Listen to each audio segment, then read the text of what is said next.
آپ فرماتے ہیں کسی مزار پہ جاؤ تو اتنا نہیں جھکنا جتنا بندہ رکوع میں جاتے ہوئے جھکتا ہے. آپ کھڑے رہیں، فاتحہ شریف پڑھیں. اس زمانے کے اندر کچھ لوگ ایسے تھے کہ جو مزارات کو سجدہ کرنے لگ گئے تھے، تو اعلیٰ حضرت فرمانے لگے کہ مزار کو تعظیمی سجدہ کرنا حرام ہے، اور کسی نے خدا سمجھ کے کیا تو مشرک ہو گیا، اور طواف کرنا بھی قبر کا حرام ہے. ایک اور مسئلہ بھی بیان کر دوں، میرے پیچھے لڑائی تو نہیں ہوگی آپ کے گاؤں میں؟ تو جی ہاں نہ نیوں کر دے، لڑے ہو تانوں اللہ خوش رکھے. بھئی کر دوں کہ رہنے دوں؟ لڑو گے تو نہیں پیچھوں؟ چلو. اعلیٰ حضرت فرماتے ہیں قبر پہ چادر ایک ڈالنی ہے، مزار پہ زیادہ نہیں ڈالنی. کتنی جی؟ تو جی ٹولا نہ لا رہی ہوندی ہے کہ ادھروں ایک، پھر ادھروں ایک، پھر ادھروں. بھئی ایک چادر. اعلیٰ حضرت فرماتے ہیں ایک چادر جائز ہے، ہاں پرانی ہو گئی، کہیں چلی گئی، پھٹ گئی، کچھ ہو گیا تو پھر دوسری چادر ڈالنی جائز ہے.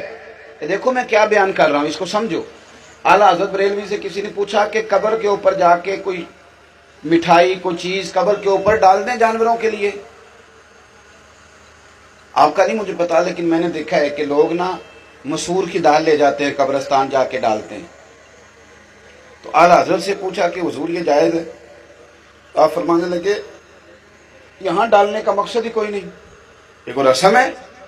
حضور پھر کیا کریں؟ فرمانے لگے یہی مسور کی دال لے جا کے، یا جو چیز تم نے یہاں ڈال دیا وہ کسی غریب کو دو، وہ کھائے گا تو اللہ مرنے والے کو ثواب عطا کرے گا. تو وہ جو لوگوں میں قباحتیں پیدا ہو رہی تھی، مزار کو سجدہ نہیں کرنا، چادر ایک ڈالنی ہے، فرماتے ہیں 4 ہاتھ قبر سے دور کھڑے رہ کے فاتحہ پڑھنی، 4 ہاتھ دور، اور اللہ کی ذات کے بارے میں وہ لفظ بولنے ہیں جو اس کے شایان شان ہو. یہ اعلیٰ حضرت کی تعلیم ہے. اللہ، کچھ لوگ کہتے ہیں اللہ میاں، کہتے ہیں نا اللہ تے میاں بندے نو بھی آپ چھڑ دے لیں. اعلیٰ حضرت فاضل بریلوی سے پوچھا کہ اللہ کو میاں کہہ لیں؟ تو فرمانے لگے میاں کے 3 معنی، 2 معنی ٹھیک نہیں، ایک معنی ٹھیک ہے. تو آپ فرمانے لگے رب کے لیے وہ لفظ استعمال کرنا جس کے سارے مفاہیم ٹھیک ہو، جس کے سارے معنی ٹھیک. لہذا اللہ تعالی کہو، اللہ جل جلالہ کہو، اللہ جل شانہ کہو، اللہ عز و جل کہو، لیکن اللہ میاں کہنے کی اجازت. اور میری باتوں کی سمجھ آ رہی ہے آپ کو؟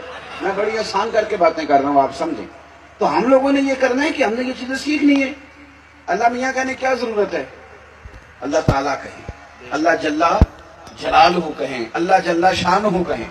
ان الفاظ کے ساتھ کوئی رہ گئی یہ شاید، اللہ آپ کو خوش رکھے.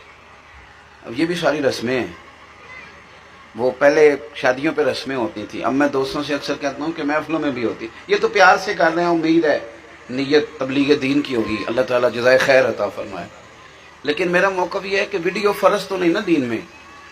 اب میں اعلیٰ حضرت کی بات کر رہا ہوں، میں ویڈیو بنوا رہا ہوں، میری ویڈیو آتی رہتی ہے، لیکن اعلیٰ حضرت فاضل بریلوی تصویر کی حرمت کے قائل ہیں. باتیں سچی کرنی چاہیے نا، صحیح کرنی چاہیے نا باتیں. اعلیٰ حضرت بریلوی سے کسی نے کہا کہ بزرگوں کی تصویریں بطور تبرک کے رکھ لیں گھر میں. میری بات پہ توجہ ہے آپ حضرات کی؟ اب دیکھیں نا، فکر رضا بیان کرنی ہے تو صحیح کر کے کرنی ہے نا جی. بزرگوں کی تصویریں رکھ لیں گھر میں. اللہ خیر کرے، اب لوگوں نے پیر صاحب کی فوٹو لگائی ہوتی ہے سین میں اور تبرک سمجھتے ہیں اس کو. حضور تصویر رکھ لیں. تو اعلیٰ حضرت فرماتے ہیں کہ حضرت اسماعیل اور ابراہیم کی کچھ خیالی تصویریں خانہ کعبہ کے اندر بنائی گئی تھیں ہاتھ کے ساتھ، اور لوگ اس کو تبرک سمجھتے تھے، حالانکہ وہ اصل تصویریں نہیں تھیں. لیکن فتح مکہ کے موقع پر میرے نبی نے انہیں بھی مٹانے کا حکم دے دیا تھا. تو ضرورت کے لیے چلیں. کچھ لوگوں نے قول کیا اس کے جائز ہونے کا، اب حالات اس طرح کے ہیں کہ ماحول اور ہو گیا ہے، لیکن بزرگ کی فوٹو بطور تبرک لگانا